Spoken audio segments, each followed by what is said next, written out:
Time to make some new rules. Cheesehead rules. The Talking Cheeseheads. On the air and on cheeseheadtalk.com. That's right. It is time for new rules here today. Ben Larson with you, the Talking Cheeseheads.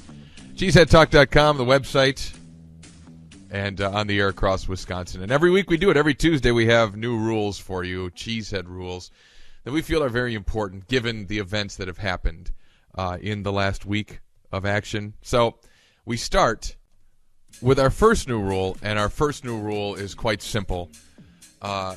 In end-of-half or game situations when you want to not give up a touchdown, let's just, screw it. Just put everybody on the goal line and knock it down, okay? Just knock it down, and don't just look. If you're a Wisconsin sports team, just accept the fact that whatever it is, hashtag karma, some sort of curse, whatever, you're having trouble giving up touchdowns late in games, right? On the variety of the long pass or the Hail Mary. So let's just, give up the field goal, Gary Anderson. Who cares? Obviously, something's against you here. So let's just line everybody up on the goal line and knock it down. That's first Cheesehead rule of the week. All right, new rule: time to fully embrace replay. All right, even with face masks or helmet-to-helmet hits or whatever. Let's just do it. I'm doing a 180 on this. I am now embracing replay no matter what the consequences are as far as the delay of game. I don't care. Let's just stop having calls that cost teams dearly. Face mask is a pretty clear call. You can replay that. Helmet to helmet, replay it. I'm still drawing the line on holding, pass interference calls, judgment calls. But, hey, let's just use replay like crazy. Let's get people who are really good at it.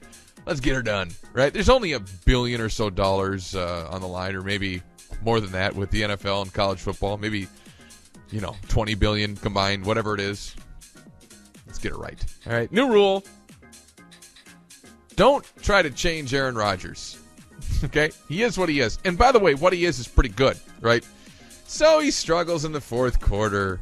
It's not all his fault. He actually has shown the ability to lead the team down the field and take the lead or tie the game.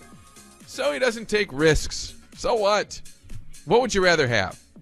Sometimes we get a little spoiled, do we not? Brett Favre threw way too many picks.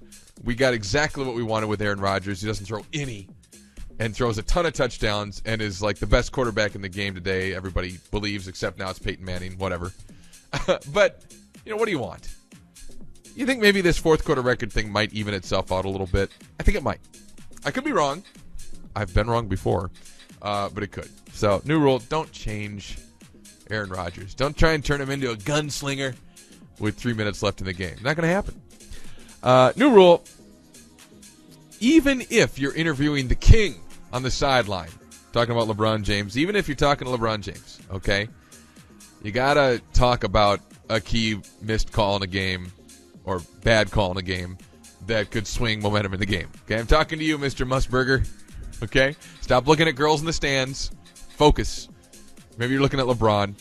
I'm aware that while this was happening, LeBron was discussing whether or not he could play in the NFL and pretty much saying that he could, which he probably could. And that he loves football. It's his first love, which is weird, but okay. I don't care. All right, come back to it then. I know you can't cut off LeBron, but come back to it. Talk about it a little bit. It's kind of a big play. All right, finally, new rule. The tiebreakers in the world of sports, not a bad thing. Okay? Not a bad thing. They do it in football. They do it in some other sports. Baseball, you can do this too. I will always be incredibly bothered by a one-game playoff or play-in game to get into now what is another one-game playoff for the wild card after you've played 162 games. I mean, 7-game series are barely fair as far as a test of who is the better team. In fact, I would argue they're not really fair. It's just hot pitchers that usually win it. But this one-game nonsense, we had a play-in game for another play-in game last night. We're going to have the wild card game. Ugh, and you get to say you made the playoffs with that? What is that? That's ridiculous.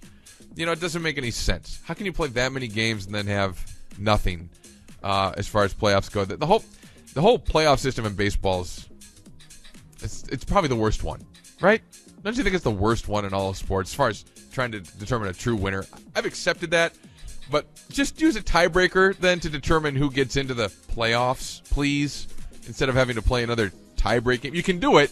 You play enough freaking games to have a tiebreaker. That's new rules for the week. I'm Ben Larson. Check out more of our work at cheeseheadtalk.com. The Talking Cheeseheads on cheeseheadtalk.com.